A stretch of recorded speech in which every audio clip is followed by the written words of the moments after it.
na mokili oyo ya se nga nalengaka bilamba mingi po ete yango ebombaka nzoto na ngai na mokili oyo ya se nga nalengaka bilamba mingi po ete yango ebombaka nzoto na ngai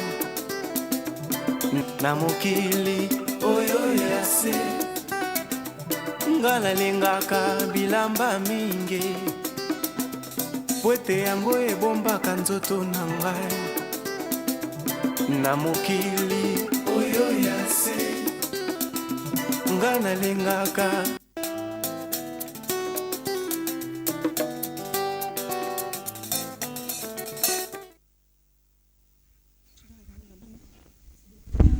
Mesdames et messieurs, bienvenue dans votre émission Mode et Style, l'espace dédié à la créativité, à l'élégance et au savoir-faire vestimentaire.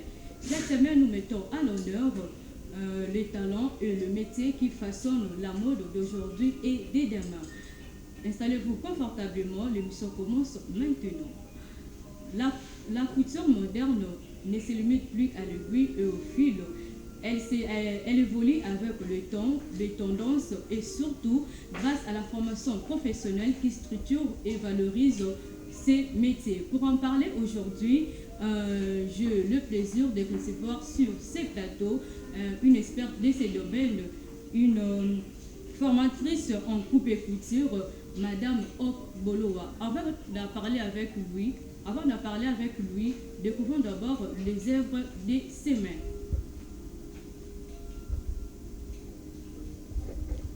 Oui, avant de parler avec lui, découvrons d'abord les œuvres de ses mains. Quelques vidéos seront balancées. Nous allons découvrir les œuvres de ses mains avant de parler du sujet de ce soir. On m'avait tellement demandé le résultat final de la robe. Voilà la robe bien perlée, bien cintrée. Et j'étais très contente en train de chanter, en train de... je sais pas, de me réjouir de mon travail de fin de formation. Et vraiment, c'est une grande réussite pour moi. Donc, voilà.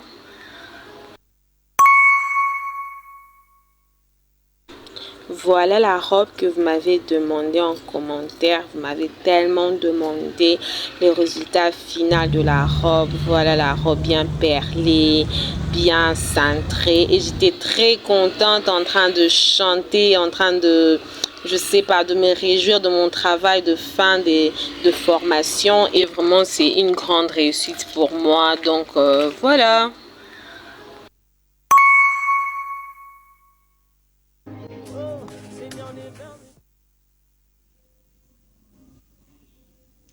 Voilà, de retour sur ce plateau, nous accueillons Madame Hope Bolowa à qui je dis bonjour. Bonjour. J'espère que vous allez bien. Oui, ça va bien. Bienvenue sur notre plateau des corridors de la mode et style. Merci. Madame Hope, pouvez-vous nous en parler de votre parcours dans la coupe et couture et surtout du stylisme? Bon, j'ai commencé la couture à l'école secondaire. J'ai fait l'option coupe et couture.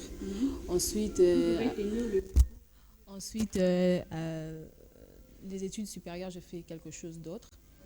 Et puis, je me suis relancée en couture. J'ai appris à donner la formation d'abord parce que avant de commencer à transmettre ce qu'on connaît, il faut qu'on puisse être formé pour ça. Et après, j'ai fait une formation professionnelle en stylisme et modélisme. Et après, je donne de formation et j'ai mon atelier de couture. Alors, Madame Hope, comment décrivez-vous l'évolution de la culture moderne aujourd'hui? Bon, la couture moderne aujourd'hui, c'est un mélange de toutes les cultures, on va dire, parce qu'on a accès à beaucoup de tendances de couture de toutes sortes de pays, de toutes sortes de continents. Oui, et donc c'est un mélange de toutes les cultures pour former quelque chose, je crois bien. C'est un mélange de toutes les cultures pour Oui, former une chose. Oui. Selon vous, pourquoi la formation en culture était devenue indispensable? Parce que selon moi, la formation professionnelle est très importante parce que les talents ne suffisent seulement pas pour avoir une marque ou faire de vêtements. Il faut être, comment je peux dire, être formé, avoir des techniques, comme par exemple sur les finitions. Il faut vraiment avoir des techniques pour que ça puisse être appelé haute couture et ne pas rester juste dans les basiques. Okay. Madame, vous êtes seulement formatrice, vous formez seulement des filles ou des garçons aussi? Bon, nous formons aussi des garçons, mais pour le moment, nous n'avons eu aucun garçon dans notre centre. Il n'y a que des filles qui s'intéressent plus à la couture pour le moment. Combien de temps vous avez fait dans votre formation, combien de temps vous avez fait pendant que vous êtes lancé dans la formation, vous êtes devenue formatrice, combien de temps avez-vous fait et quelle expérience avez-vous eu sur le métier des formés? Bon, ça va faire presque 3 ans, je dirais, que je commençais à former en couture. Ce que j'ai remarqué, c'est que d'abord, les gens viennent parce qu'ils sont poussés par les tuteurs à la maison et ils n'ont pas vraiment cette volonté-là d'eux-mêmes. Alors, dans un premier temps, il faudrait que nous puissions pousser les gens à venir, pousser les gens à faire ce qu'ils doivent faire pour continuer la formation. Alors, c'est quoi l'expérience pendant 3 ans que vous avez eu?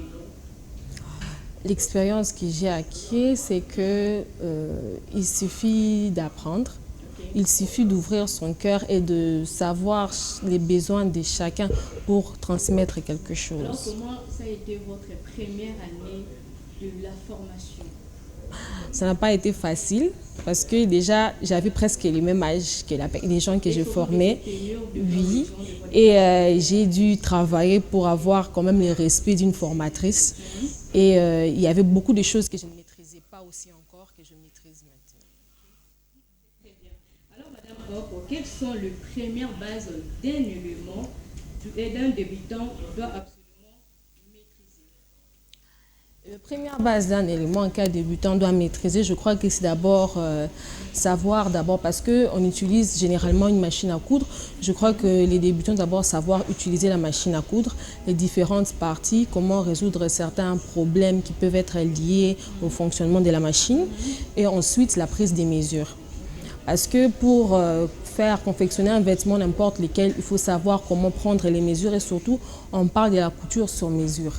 Il faut savoir comment prendre les mesures pour, bien sûr, confectionner un vêtement. Et la coupe vient en deuxième position?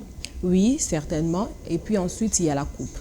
La coupe avec ou sans patron, ça dépend du vêtement et de la valeur du vêtement. Ok. Et je dirais que la coupe aussi, c'est très important pour un débutant ou une débutante de vraiment s'adapter au début d'une formation en coupe et couture.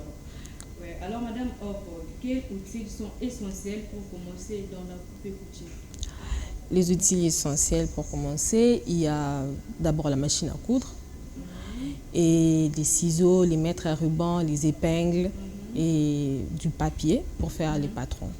Du papier collant, vous appelez comment? Le papier de coupe. Le papier de coupe, c'est tout? C'est tout. Ce sont les outils très importants d'un débutant ou débutante peuvent commencer avec en couture. Oui. En couture. D'accord, ce sont des outils très importants. Quelles sont les erreurs fréquentes que vous avez remarquées avec vos débutants ou débutantes? En fait, dans chaque première année, votre deuxième année, troisième année, donc 3 ans que vous avez à former le genre, quelles sont les erreurs fréquentes que vous avez à remarquer avec vos débutants? Je ne sais pas si je peux dire ça comme ça, mais les débutantes ont souvent du mal à se renseigner sur quelque chose. Comme par exemple, quand on donne cours et que la débutante ne comprend pas, c'est vraiment très difficile de s'ouvrir à la personne qui enseigne pour demander, parce qu'elles se disent que, bon, elles se sentent déjà inférieures par rapport aux gens qu'elles ont trouvés là, et c'est très compliqué. Et à part ça, quelles sont aussi d'autres erreurs que vous avez remarquées? C'est comparer. Je veux dire comparer les coutures. Par exemple, non, ici on nous apprend comme ça et de l'autre côté on nous apprend comme ça. Ils ont souvent tendance à faire ce qu'ils ont déjà connu avant de venir au centre de formation. D'accord, je fais un pas en arrière à la régie. Ingénieur, elle va nous balancer une vidéo qui a été balancée après l'annonce. Oui. partenaire Etienne va nous balancer le vidéo.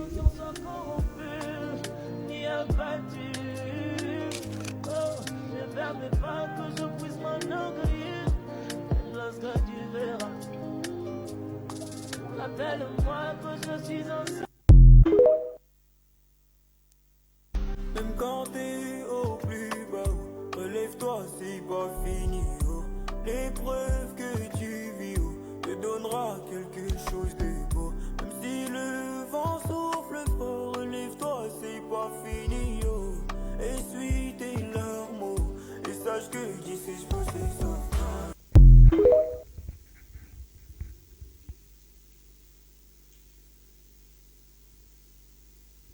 Même quand t'es au plus bas, relève-toi, c'est pas fini. Oh. L'épreuve que tu vis te donnera quelque chose de beau. Même si le vent souffle fort, relève-toi, c'est pas fini. Oh. Essuie tes larmes et sache que d'ici je peux c'est ça.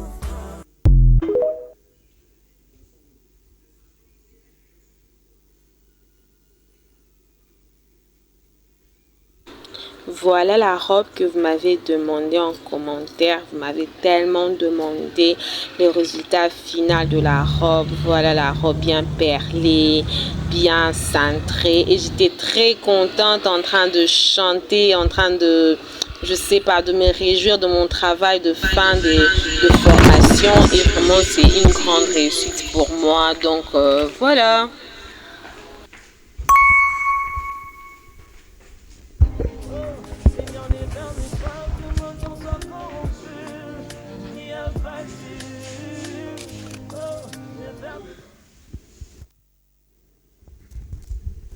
Voilà, alors Madame Hop, en regardant ces vidéos, en regardant ces trois différentes créations, qu'est-ce que vous pouvez nous dire sur vos trois différentes créations?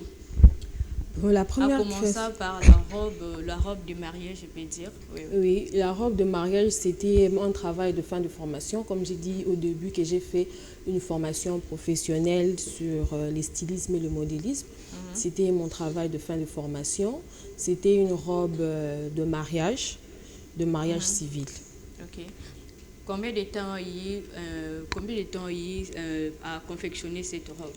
Bon, je dirais au moins 4 jours. 4 jours seulement? Oui, 4 jours seulement. Et ça n'a pas été difficile, facile pour vous, comment? Bon, ça n'a pas vraiment été difficile parce que j'ai assimilé mes matières, j'avais révisé et j'avais fait quelques exercices avant de couper et de coudre cette robe. Ok. Je dirais qu'avant de confectionner cette robe, vous avez déjà de maîtrise et vous atteignez déjà le niveau de confectionner d'autres modèles aussi. Oui, mais pas comme celui-là parce que ça, c'est un corset. Je ne savais pas faire le corset avant de faire ma formation. Et surtout, la robe a de perles, a de différents modèles et tout, a de différents angles, je peux dire. Vous pouvez nous citer de différents ongles, comment vous avez à mettre le perle et tout. J'aimerais que vous puissiez vraiment décortiquer sur cette robe, sur cette modèle. Cette robe, c'est une robe de mariage civil avec corset.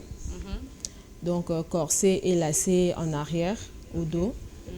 Il y a la tuile et il y a de la dentelle du côté du dessus de la robe. Et les perles ont été cousues à la main. Chaque perle a été cousue à la main. Et je crois que c'est un peu ça. Le bas de la robe, c'est une jupe sirène, comme on appelle, avec une petite reine derrière. Donc, une jupe sirène, c'est ça? Et oui, et toute la robe a été cousue en dentelle. Il y avait les satins et j'ai couvert de dentelle au-dessus. La madame était votre mannequin ou comment? Oui, c'était une cliente parce que... c'est moi. C'est vous? Oui. Oh, ok. C'est vous. Comment vous avez à mesurer, vous avez arrivé à mesurer votre corps vous-même et tout pour confectionner cette robe? Bon, je ne sais pas pour les autres stylistes ou couturières, mais moi, en tant que couturière, c'est mes mesures que je maîtrise le mieux. Donc, j'ai toutes mes mesures en tête et je peux coudre un habit pour moi sans faire un essayage. Et ça arrive aussi à un moment que vous maîtrisez et tout, non? Oui, et je sais comment faire pour que ça puisse convenir. Ok, ah, c'est très bien, c'est impressionnant. Comment intégrez-vous les nouvelles tendances et technologies dans la formation? Pour le moment, c'est, je dirais pas difficile, mais un peu compliqué d'avoir accès à ces nouvelles technologies. Mais c'est quelque chose qu'on devrait intégrer dans la formation professionnelle en couture pour que ça puisse ajouter un peu le niveau de couture, de notre couture ici dans notre pays. Alors, j'aimerais soutirer une sous-question. Madame Hope, dans 5 ans, comment vous voyez votre atelier? Dans 5 ans. Dans 5 ans. Je dirais que j'aurai certains défis, toujours, par rapport liés à l'environnement. Mais dans 5 ans, je vois mon atelier basé plus sur le vêtement des cérémonies et donnant une formation professionnelle de haute qualité avec l'équipement qu'il faut. Est-ce que, Madame Hope, ils ont un modèle où tu te bats toujours au réaliser ces modèles? Est-ce qu'ils ont un niveau où ils ont atteindre tu espères toujours chaque jour lorsque tu te réveilles, chaque jour tu te dis souvent que non, niveau où il faut vraiment atteindre un goût? Oui, les finitions des vêtements. Pour parler de la haute couture, on ne parle pas du vêtement qu'on porte, on ne parle pas de la beauté du vêtement, mais on parle de l'intérieur du vêtement. Comment est-ce que le vêtement se présente à l'intérieur? Parce qu'on voit des vêtements qu'on achète, qu'on dit des prêt-à-porter. À l'intérieur, on ne va jamais voir des fils qui pendent ou des choses comme ça. Alors moi, je me dis que si un jour, pas me reposer parce qu'apprendre n'a jamais eu une fin. Mais si je me dis qu'un jour, je peux parvenir à coudre des vêtements prêts à porter avec des finitions professionnelles, ça me réjouirait beaucoup. Alors, si ça arrive qu'un jour que vous arrivez à collaborer avec une marque ou un styliste, ça sera lequel et pourquoi? Bon, si un jour il m'arrivait de collaborer avec une marque en particulier, je ne sais pas. Mais si on me demandait les stylistes de quel pays, je dirais du Nigeria, du côté culturel, parce qu'ils sont toujours dans la culture africaine et leur couture est très bien soignée, bien structurée. Ok. Qui est votre idole? On peut le savoir quand même. Vous n'avez pas d'idole quand même. J'apprécie beaucoup le travail d'une Nigérienne qui s'appelle Tubo Bereni, je crois. Oui, j'apprécie beaucoup son travail et sa présence sur les réseaux et son positionnement aussi sur les réseaux. Dans sa façon de faire, qu'est-ce qui vous impressionne le plus? Cette créatrice fait souvent de prêt-à-porter et elle est unique. Ses modèles sont beaucoup recopiés sur les réseaux, mais elle est vraiment unique dans ce qu'elle fait. Donc, si elle fait une nouvelle pièce de sa collection, c'est que cette pièce est vraiment unique et c'est nulle part ailleurs. Donc, elle joue vraiment avec son imagination. Ça vous est déjà arrivé, parce que c'est quelque chose de tout ça vous est déjà arrivé, il y a confectionner, il y a ça la création, c'est pas vraiment en beauté. Oui. Ça m'est déjà arrivé. Et que vous avez vraiment beaucoup fourni des efforts pour cette création, mais malheureusement, création est semi-vraiment. Oui, ça m'est déjà arrivé plusieurs fois d'ailleurs parce que j'apprends encore. Et souvent, généralement, quand j'apprends avec mes propres mesures. Alors, ça m'est arrivé de faire des efforts, de fournir beaucoup d'efforts, mettre de l'argent en jeu pour créer ou confectionner un vêtement et ça ne donne pas le rendu attendu. Et sur c'est arrivé de vous motiver ou vous décourager, ou c'était le point où ça vous rendrait encore forte ou comment? Oui, ça m'a toujours motivée. Ça m'a toujours motivée comme je me suis diversifiée dans beaucoup d'autres domaines après la coupe et couture. Et la plupart du temps, j'ai appris en tant qu'autodidacte. Alors, ça m'a beaucoup motivée à apprendre encore, à faire des erreurs et à recommencer pour m'améliorer. Quelle est votre philosophie de chaque jour? N'y jamais abandonner. si on peut dire ça une phrase, c'est ne jamais abandonner, croire en ses rêves et avancer. C'est ça qui vous pousse de travailler encore et encore du jour au lendemain. Oui. D'accord. La couture peut-elle être transformée en véritable métier rentable? Comment? Pour que la couture se transforme en un métier rentable, il faut s'investir. Pas seulement l'argent, mais s'investir aussi mentalement, moralement. Ok. C'est préparer. D'abord, savoir cibler son audience, savoir quel genre de vêtements. Beaucoup de créateurs ont des problèmes aujourd'hui parce qu'ils ne savent pas vraiment ce qu'ils font. Tantôt, ils coulent les habits pour les uniformes, tantôt, c'est des vestes, tantôt, c'est un peu des diversités comme ça. Mais moi, je crois que si quelqu'un s'est focalisé sur quelque chose, la personne va acquérir beaucoup d'expérience plutôt que de se diversifier sur beaucoup de domaines. Alors, pour faire de la couture un métier rentable, je pense d'abord qu'il faut se positionner, savoir qu'est-ce que l'on veut faire. Il y a tellement de choses à faire dans le domaine de la couture et se positionner, savoir par exemple, je veux faire des robes de cérémonie seulement ou je veux faire des robes de cérémonie et ceci. Okay. Et cibler son audience, c'est qui, je veux parler à qui. Est-ce que ce sont des jeunes gens ou des gens qui travaillent au bureau ou des personnes qui veulent se marier? Cibler son audience et se positionner comme ça. Oh, vous êtes focalisé en quoi? Moi, pour le moment, je suis formatrice et comme je viens à peine de terminer... Vous êtes aussi styliste? Oui, je suis formatrice styliste et comme je viens de terminer ma formation en stylisme, je voudrais me focaliser sur le vêtement des cérémonies. Donc, toutes sortes de cérémonies, mariage, conférences, toutes sortes de cérémonies. Seulement focalisé sur ça? Oui. Et vous confectionnez que ça? Oui, que ça. Pas de veste, pas de... Si. Mais dans la cérémonie, on peut mettre une veste. Comme maintenant, j'ai mis une veste, bien que ce n'est pas une cérémonie, mais j'ai mis une veste puisque c'est pour un événement. Alors, Madame Hop, parlez-nous de votre formation, comment intégrer, comment une personne, aux gens qui nous regardent en ces moments, comment ils peuvent vous contacter, comment ils peuvent vous contacter pour la formation de coupe-écouteurs et l'adresse de votre atelier. Pour me contacter pour la formation, ils peuvent directement aller sur ma page TikTok parce que c'est là que je suis plus active. La page TikTok s'appelle Wapemba Allure et l'adresse c'est à Mongafula, quartier Matadi Mayo, route Kimwenza, arrêt Le Peuple d'abord ou dernier poteau. Nous sommes juste sur la grande route. Il y a aussi des prix, il y a des surprises pour les meilleures gagnantes.